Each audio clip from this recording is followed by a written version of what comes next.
مانشستر سيتي وارسنال، يعني ماتش ولا اجمل النهارده في كاس الدرع الخيريه على بعد ساعات.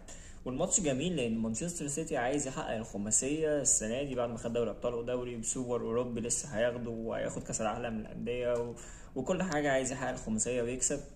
ومع انه اصلا بيبقى استعداداته في الماتشات دي مبتبقاش احسن حاجه، وده شفنا في ماتش ليفربول السنه اللي فاتت مبقاش مستعد احسن حاجه. والارسنال اللي عايز يثبت نفسه ويبين ان هو هيفضل منافس قوي جدا جدا زي اللي كان بيحصل السنه اللي فاتت، ومش مجرد صدفه اللي حصل السنه اللي فاتت.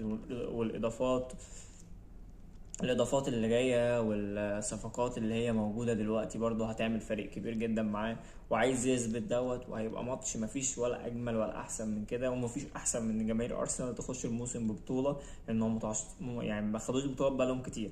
فماتش مهم جدا جدا، ويا ترى مين هيكسب النهارده؟ كلنا مستنيين. اتمنى مانشستر سيتي، بحب جوارديولا.